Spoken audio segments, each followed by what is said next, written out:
What is going on, my people? Let's go. Welcome into Talkin BS. I'm your host, as always, I'm Zamora. If you can, please follow me on Twitter at ZamoraBSD. And today, we're doing another off-season preview. And if you clicked on the thumbnail, you know what time it is. We are covering my favorite team, my guys, my Denver Nuggets. So as we all know, Denver lost in the second round to the Minnesota Timberwolves in a heartbreaking Game 7 where they lost a 20-point lead in the third quarter. And there's been a lot of blame. There's been blame on the bench. There's been blame on Jamal Murray. There's been people trying to trade MPJ away. But I'm going to break down the best way, the most realistic way that Denver can improve and can actually become the title favorites once again. So if you are a subscriber, you already know how this goes. But if you're new here, this is how we're going to break this down, all right? We're going to go over the weaknesses that Denver needs to improve on. We're going to go over the tools that they have to get better, the must-dos that Calvin Booth and that front office must address. Then we're going to get into the fun stuff, the draft, some trade options, and free agency. And at the end, hopefully we'll have a nice 10-man rotation that we can all be really excited about heading into next season. So without further ado, let's get into it. Denver Nuggets. So first, what I want to address is some statistical weaknesses that Denver was actually bad at last year. So let's get into it. They were 17th in the league in points per game, 6th in points allowed per game, 26th in free throw attempts per game, 25th in three-pointers made per game, 29th in three-point attempts per game, 23rd in fourth quarter points, 22nd in steals per game, and 28th in turnovers caused per game. So anybody who watches the Denver Nuggets, you already know free throws were going to be at the bottom tier, of the league.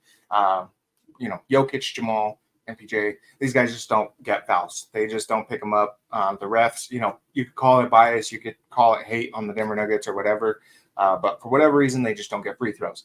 What's more interesting to me is the three-point shooting, right? Very low on three-pointers made and even lower, actually second worst in three-point attempts per game, which is really strange considering that we have Michael Porter Jr. on one wing and Kentavious Caldwell-Pope on the other.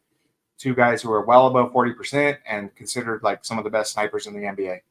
And, our offense is predicated on penetrating the paint and getting those guys open. But, considering like guys aren't willing to leave them, the way Minnesota did, it makes a little more sense. But, I would like to see that number jump up a little bit. Fourth quarter points was another weird one. But, if you consider the way that, they kind of did their work early, makes a little bit more sense. But now that we know where we are weak statistically, let's see what kind of tools we have to improve this team next year. They have the 28th overall pick in the NBA draft, 56th overall in the second round. Michael Porter Jr., Zeke Naji, and Reggie Jackson contracts are all movable. They have about $190 million in contracts on the books if all options are accepted, just above the second apron.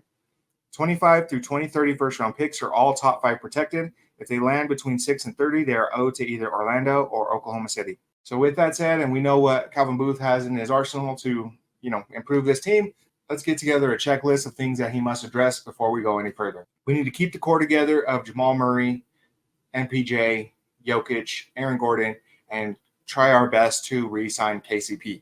KCP has a player option coming up for $15 million that there's a lot of people speculating he's probably going to decline and see what he can get on the open market.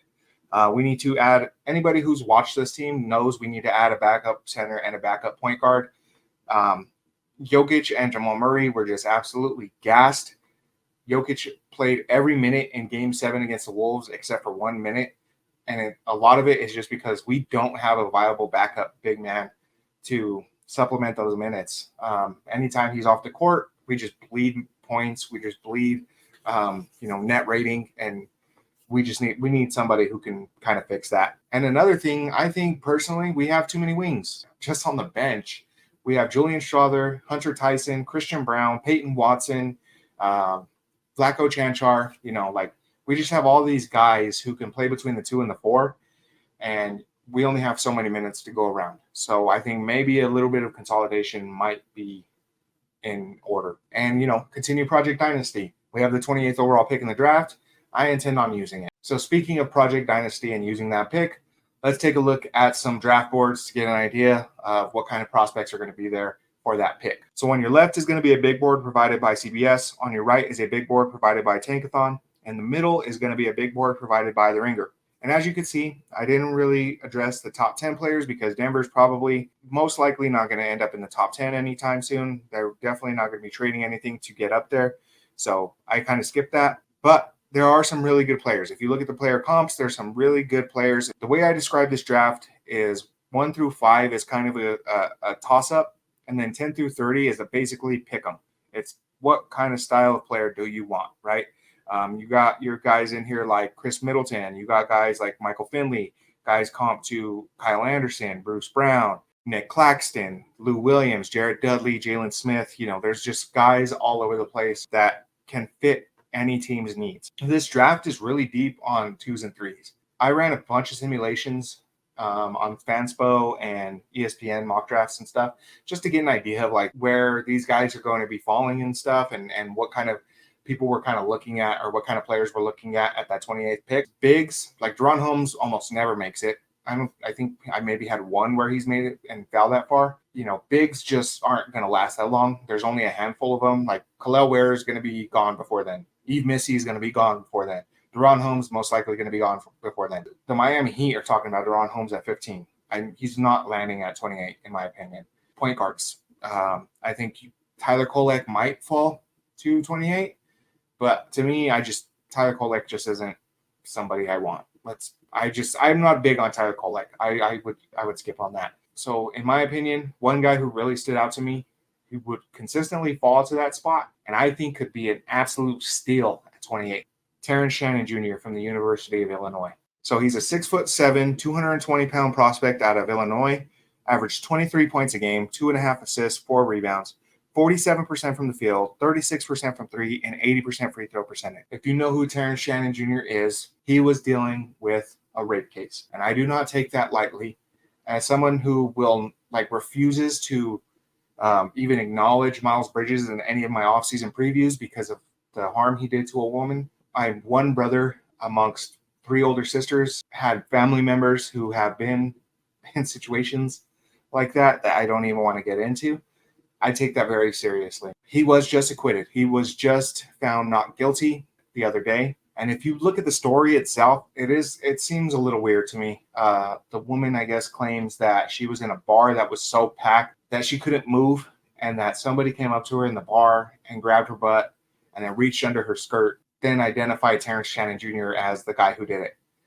Shannon Jr. on his side was like, I had a couple of drinks, but I was not incoherent. I know what I was doing.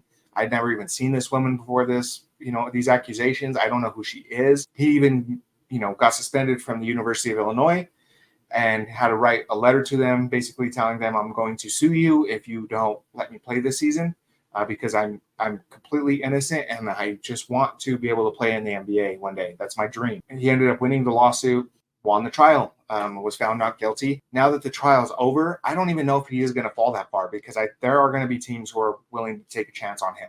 Because like I said, he is a bucket. He has size. He has athleticism. He's one of the better defenders in the draft. There was a guy I was watching when I was doing some film on him, and this guy says there were 3 guarantees in college last year. One of them was a Zach Edey post-up, a Dan Hurley outsmarting you, and a Terrence Shannon transition bucket. If you get him in transition, he is going to score. I think long-term, he just fits perfectly with the other guys in Project Dynasty. Now, he is a little bit older. He does have some consistency issues on both the offense and on the defense. He's not a great rebounder for, his size and his athleticism, and he is considered like a transition merchant. He's so good in transition, that's where he gets a majority of his buckets. In my opinion, the stuff that I watched, he is able to create on his own a little bit. And another thing, he's just really streaky. So if you notice on the positives, I put streaky, on the negatives, I put streaky. He's a lot like Julian Strawther last year, where, he'll come in, and if he hits his first one, he's good to probably make 3 or 4 that night. If he misses his first 1 or 2, he's probably going to be missing most of them that night. So, he's more of like in that ilk, especially from the long range. But in my opinion, I think he's more athletic than Julian. I think he has a higher upside, even though he's a little older prospect. I think when we get him, he'll be like 23. I think he's a much better defender than Julian. And I know what you're saying, right? Oh, I thought you said we have too many wings. Well, that's because I have a trade in mind. In this trade, we would be sending Zeke Naji and Julian Strother to the Charlotte Hornets in exchange for Trey Mann. Let's imagine we're calling Charlotte up, and I'm telling them, you guys have Miles Bridges and Davis Bertans coming off of books and hitting free agency. You're going to need some more depth at the 4. In Denver, we misused Zeke. Let's be real. We misused him. We played him at the 5 a lot of the times, and he just doesn't have the physicality and the tenacity to be a 5. Like, I'm just going to be honest. Like, he just doesn't have it. As a 4, though, where he can play on the perimeter a little bit more, where, especially in the Eastern Conference, where a lot of the teams out there, their 4 men are really like almost guards, right? There's a lot of teams in the East that play a lot smaller, and Zeke would actually be, benefit by playing out there. He's an $8 million contract. His contract also descends, so it does get easier to swallow. But at the same time, you're doing us a favor by taking on Zeke Naji. You have a backup 2 problem. You don't have a ton of depth at the 2 position, right? You got Cody Martin, you got Nick Smith Jr., who hasn't really shown anything. We'll send you Julian Strother, since we just drafted Terrence Shannon Jr., and I think him and LaMelo could be a really interesting backcourt pairing. Just the amount of shooting and spacing that those two could provide. You got Mark Williams down low, and then Brandon Miller could be at the 3, or if you want to eventually move Brandon Miller over to the 2, Strother could be your 6th man off the bench. This is all in the future. I think Strother would just be a great piece for them to have, right? It's just another youthful piece, really get them some buckets. The reason Denver does this is my initial thought was I had a trade that I had proposed to Ryan Blackburn that he had on Mile High Sports that he discussed for a while on there. What it was Zeke Naji, Reggie Jackson, and Julian Strother to Charlotte in exchange for Vasa Micic and Nick Richards. It's a quick fix. It's a quick, backup point guard, backup center. But then I started thinking about it, right? And I think Micic solves the point guard position on a very base level. I think he would be really good if Jamal got hurt or something. Micic kind of brings a lot of the same things that Jamal does, right? He's a bigger point guard who can kind of set things up and plays at like a slower pace, and he's a bit more of a playmaker, stuff like that, right? But in my opinion, I want something different, right? I want a different vibe for that second unit. In my opinion, I want that bench to just be a run and gun, full of dogs, getting after it defensively, creating in transition, and just running. I want some speed on this team. And Trey Mann is one of the faster players in the league. He's a really good playmaker, and he's a really good three-point shooter. I think he just fits a lot of what Denver would need from that backup point guard spot. And on top of that, Denver saves about $6.5 million on this deal. And we're going to need that, right? We're going to need that type of flexibility, especially considering KCP is probably going to be declining his player option. So the big priority this offseason is going to be re-signing KCP to a longer-term deal. He has a $15 million player option that he's probably going to decline to be aiming for at least $18 million on the open market. There are reports that teams are going to be offering him around $20 million. If that's the case, I think Denver matches pretty easily. Doing all these offseason previews, though, I've only seen one team that I think has the cap space and the physical need for KCP on their team, and that is Philadelphia. If that scenario happens, I think that is the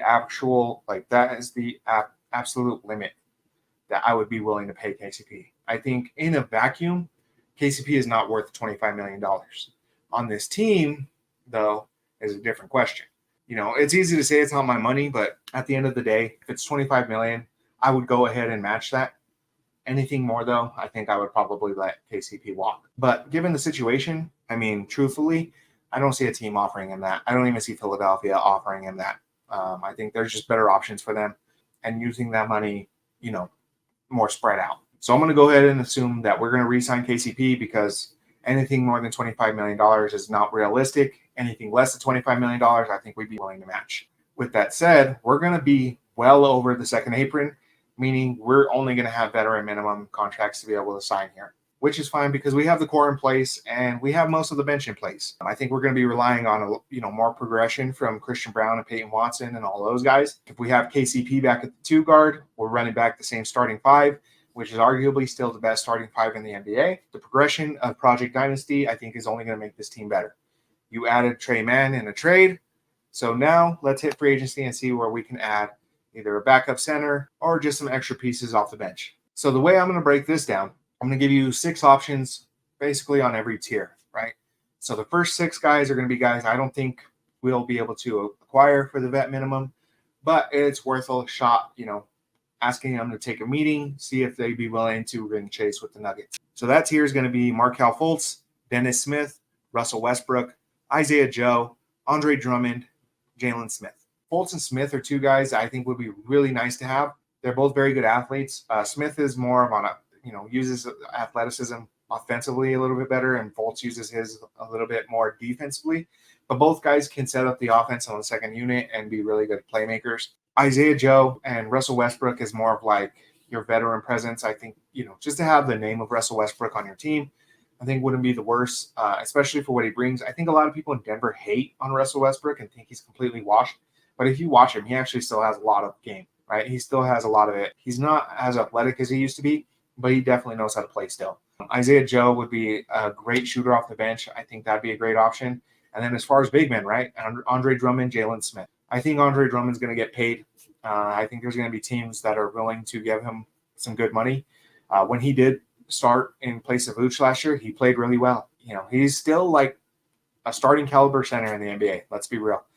So I think that would be a great option. If we could get him, that'd be great. If not, chances are we're not going to get him for the minimum. Jalen Smith, another one, shot like nearly 40% from three, 6'11", fast, big, athletic, big man. Would fit really well with Denver, but I just don't think we'll be able to get him. So let's go into our next tier. Gary Harris, Monte Morris, Gordon Hayward, Najee Marshall, Haywood Highsmith, Goga Batadze. So let's talk about the previous two Mr. Nuggets. Both are hitting free agency. I want to say Gary Harris is on an option. He might not be.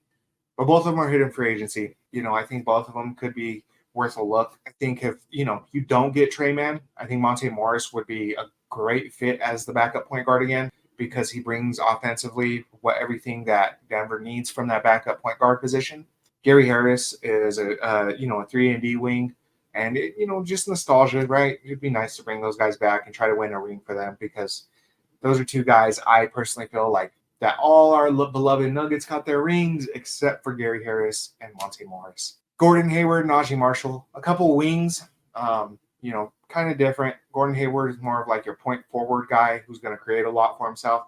I just don't trust his health, and I don't trust, going to be a big contributor to a team. And like I said, we have a lot of wing depth already.